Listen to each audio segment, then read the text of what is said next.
बोलो भारत माता की वंदे सरस्वती माता की। नारायण विद्यालय के 70वें ज्ञान सत्र के समापन समारोह के अवसर पर उपस्थित अजय भाई मिश्रा, किशन भाई, डॉक्टर मधु भाई प्रजापति, कृष्णलाल भाई, तुषार भाई, राजेश भाई और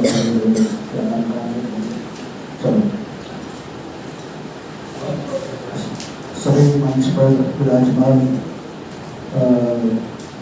भगवत भक्तों, उपस्थित शिक्षक और शिक्षिकाओं, डॉक्टर भगु भाई प्रजापति इस विद्यालय के डायरेक्टर और साथ साथ हमारे विश्व हिंदू परिषद के भरूच जिला के अध्यक्ष भी हैं। आप सबको मालूम होगा, मालूम है ना? विश्व हिंदू परिषद के अध्यक्ष भरूच जिला के बनाए गए। पता है क्यों बनाए गए? क्योंकि विद्यालय को इतना ऊपर ले गए, बच्चों के भविष्य को इतना निखारा डॉक्टर भागो भाई प्रजापति ने। पूरे विद्यालय जो है नारायण विद्यालय का नाम पूरे गुजरात में एक गौरव को प्राप्त कराया।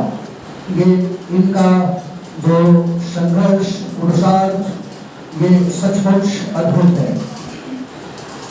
ये जो 17वां ज्ञान सत्र यहाँ चल रहा है, आज से समापन के अवसर पर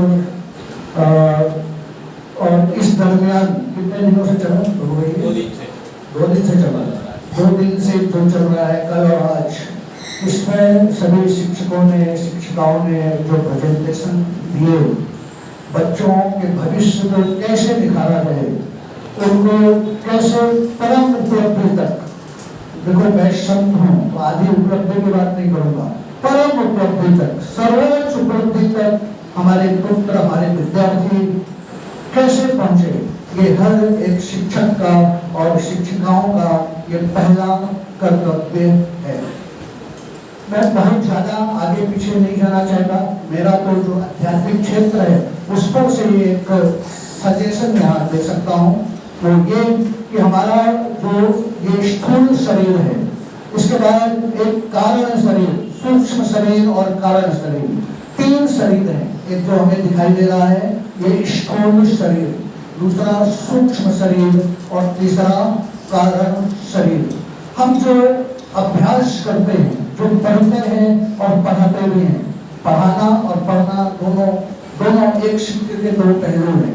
जब हम पढ़ाएंगे जब तो बच्चे पढ़ेंगे, और उनको कैसे वो एक्सेप्ट कर सके, कैसे उनकी एकाग्रता बढ़ सके, कैसे उनकी शक्तियां जाग सके, कैसे वो सर्वोच्च पद तक पहुंच सके, कैसे परम उपलब्धि तक पहुंच सके, ये शिक्षक और शिक्षिकाओं का पहला कर्तव्य है। तो मैं कह रहा था ये जो स्थूल शरीर और दूसरा ये जो कारण शरीर, तीसरे शरीर पर हम बात नहीं करेंगे, केवल सूक्ष्म शरीर तक हम जाने की कोशिश करेंगे।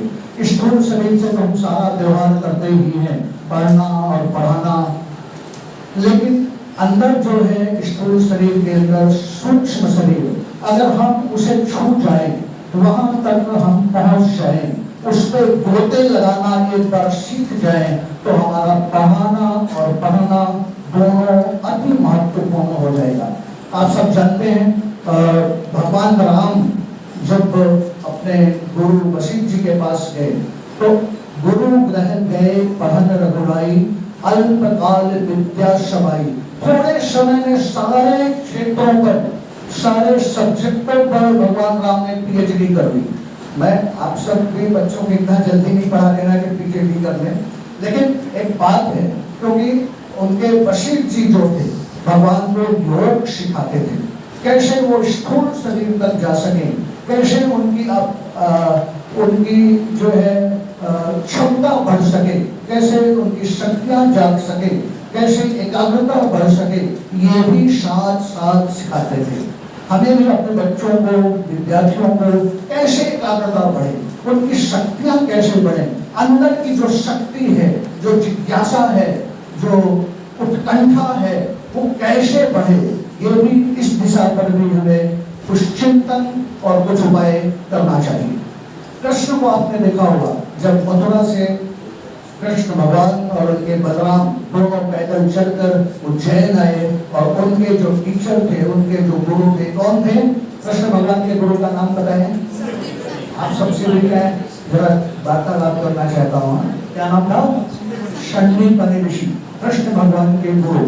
उनके पास आए और नम्रता पूर्वक उनसे विद्याएं अर्जन करी। केवल 64 डेज में, 64 दिवस में सारी पीएचडी हासिल कर ली। सारे क्षेत्रों में उन्होंने ज्ञान अर्जन कर लिया। कैसे? केवल 64 दिवस में। कितने सारे क्षेत्र, कितने सारे सब्जेक्ट। अभी तो बहुत सारे सब्जेक्ट तो पढ़ाया ही नहीं जाता। योगा तो शायद योगा सब्जेक्ट है, योगा नहीं पढ़ाया जाए, ये भी होना चाहिए। हमारी संस्कृति वो भी होना चाहिए। पहले जो विद्यार्थी थे गुरुकुल में जाते थे और उनके साथ ये सारे सब्जेक्ट होते थे। हमारी हिंदू संस्कृति क्या है ये तो पढ़ाया नहीं जाता। हमारे अंदर की शक्तियों को कैसे जगाया जाए ये तो पढ़ाया नहीं जाता। हमारी एकाग्रता कैसे बढ़े ये नहीं पढ़ाया जा सकता, पढ़ाया नहीं जाता।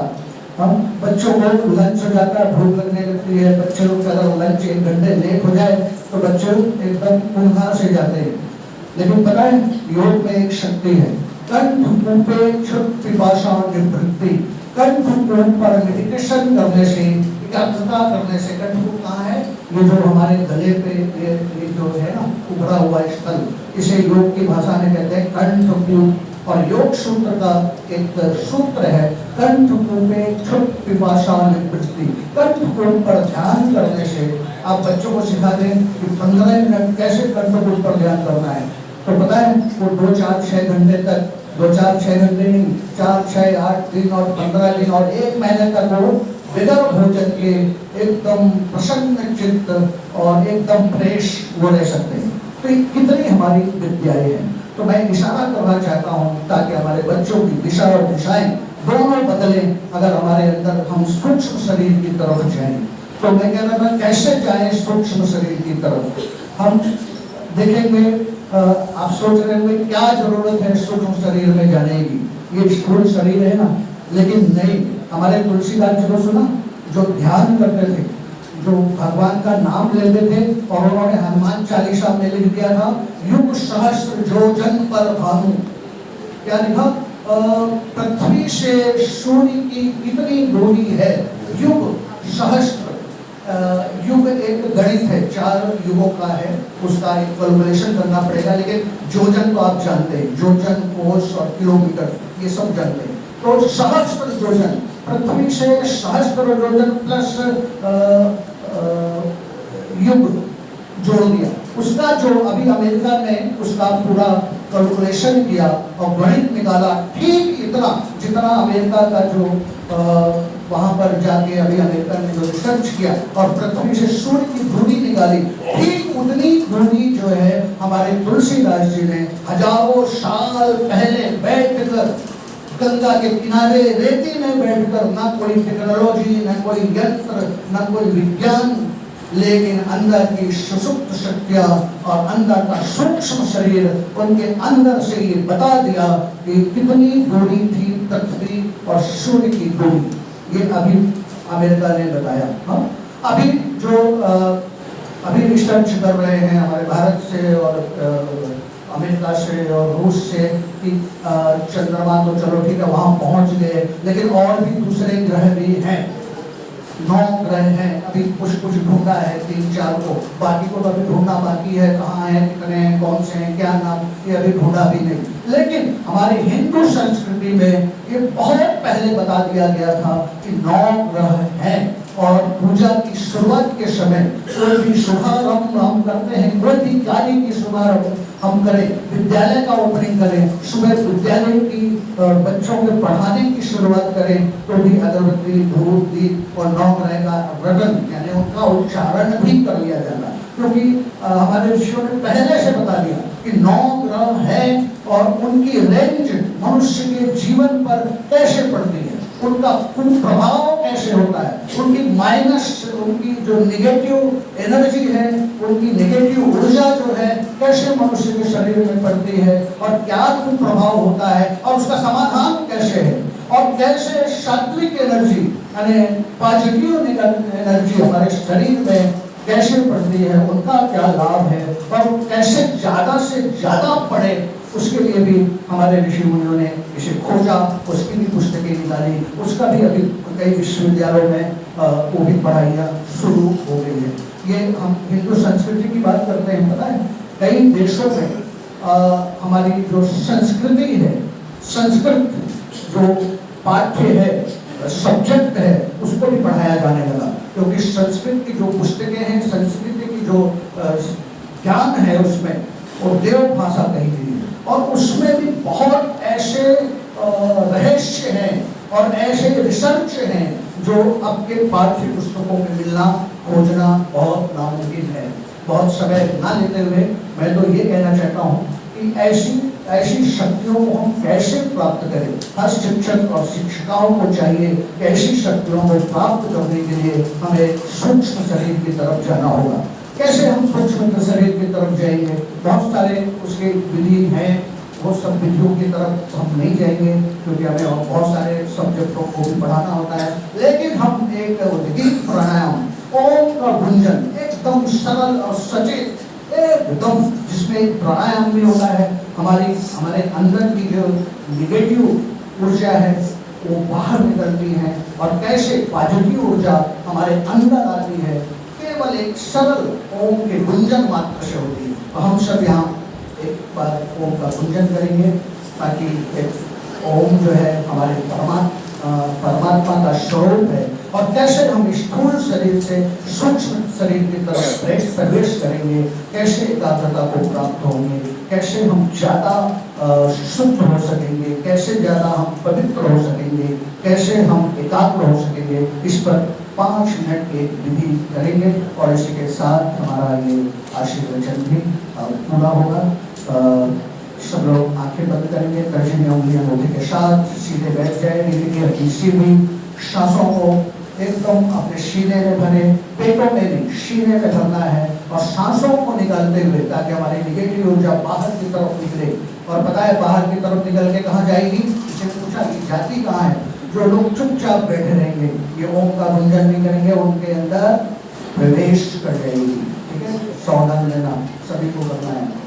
ठीक है, आंखें बंद करें, तर्जनी उंगलियां के साथ और सांसों को अपने फेफड़ों में भरें और गुंजन के साथ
तरह से बिस्तर अपनी आंखों से लगाई, 2 बार, तीसरी बार फिर से। देखिए नारायण बाबू ने अपनी सुसुप्त शक्तियों को जगाया, स्थूल शरीर से सूक्ष्म शरीर की तरफ गए और इतना बड़ा विद्यालय, कितने विद्यालय हो गए? 2 विद्यालय और 2 हॉस्पिटल, 2 विद्यालय और 2 हॉस्पिटल सर्जन कर दिया। 2 आश्रम, एक आश्रम यहाँ और 2 आश्रम, और उनके भी कितने सारे फॉलोअर्स, उनको भी परम सत्ता तक, परम उपलब्धि तक पहुंचाया, है ना। सूक्ष्म शरीर वही वो पढ़ाने नहीं गए उसी विद्यालय पर, लेकिन एक जगह पलटी मार के बैठ गए। उनका फोटो है क्या? ये हाँ, देखिए बैठ गए और अपने सुसुप्त शक्तियों को जगाया, सूक्ष्म शरीर में गए। विद्यार्थी तो क्या विद्यालय ही खोल दिया, एक नहीं कई। आपने देखा जेपी कॉलेज, जयेंद्रपुरी महाराज हो गए, शक्त हो गए, वहां का स्टेच्यू लगा हुआ है, जयेंद्रपुरी जेपी कॉलेज। वो भी पढ़ाना तो क्या पूरा कॉलेज खोल दिया। तो ऐसे बड़े बड़े संत हो गए जो अपनी शक्तियों को जगाते हैं और विश्व का कल्याण करते हैं, सबका मांगल्य करते हैं। मैं आप सबको भी ढेर सारे आशीर्वाद देते हुए कि आप सब भी अपना कल्याण के साथ साथ और बच्चों का कल्याण, क्योंकि बच्चों, हमारे बच्चे ही हैं वो जो देश को आगे बढ़ाएंगे, धर्म को का झंडा फहराएंगे। इन्हीं आशीर्वादों के साथ मैं अपने वक्तव्यों को विराम करूँ। बोलो अपने मात की जय, नारायण बाबू की जय, हर हर महादेव, हर हर महादेव, हर हर महादेव, हर हर महादेव। इसका भी एक विज्ञान है, क्योंकि ऋषि मुनि बताते हैं हर हर, सारे दुख और सारे रोग, हर वो आकाश में चला गया दोनों हाथ